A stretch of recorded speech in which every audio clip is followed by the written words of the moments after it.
Hello बच्चों, let's read the given question. The question says two circular discs A and B of same mass and same thickness are made of two different metals whose densities are dA and dB. dA is greater than dB. Their moment of inertia about the axis passing through their centers of gravity and perpendicular to the planes are A and B, IA and IB.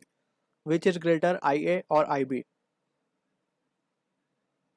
So to understand this question, we need to understand about the key concept of moment of inertia. So moment of inertia की अगर हम बात करें, so it is denoted with I and it is given by the expression for a unit point mass mr square, where m is the mass and r is the distance of axis of rotation from that point mass. ठीक है, and इसी expression को for a continuous body we can write I equals to integration dm r square. For a continuous body से हमारा मतलब है disc, rod, laminar, plates etcetera. ठीक है, तो यहाँ पे हमसे डिस्क के बारे में बात हो रही है. So we need to understand के अबाउट द डिस्क, अगर हम प्लेन परपेंडिकुलर एक एक्सिस ऑफ रोटेशन कंसिडर करें which is passing to the centre of mass, so it is given by the expression M R square by 2 where R is the radius of disc and M is the mass of disc. ठीक है, so using this result we will try to analyse the given question. So यहाँ पे हमसे बोला गया two circular disc है A and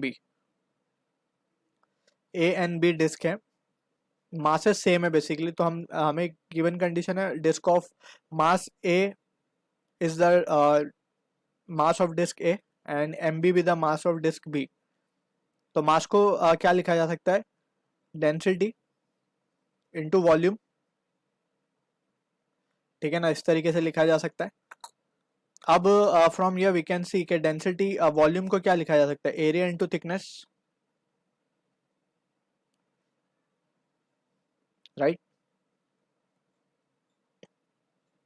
अब हमें थिकनेस भी सेम गिवन है अगर हम ध्यान से देखें तो. So T B T A cancel out हो जाएंगे सिंस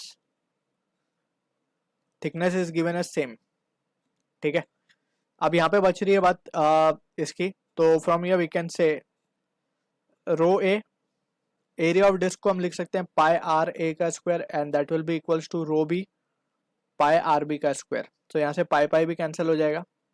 एंड सिंस हम यहाँ पे देख सकते हैं कि rho A upon rho B will be equals to rho B upon, so ये इनवर्स का रिलेशन है बेसिकली दोनों के बीच में. And we have been given that के रो ए या फिर डी ए से रिप्रेजेंट किया, तो D A is greater than D B. So यहाँ पे हम ब्रैकेट में लिख देते हैं कि जस्ट नोटेशन का फर्क है.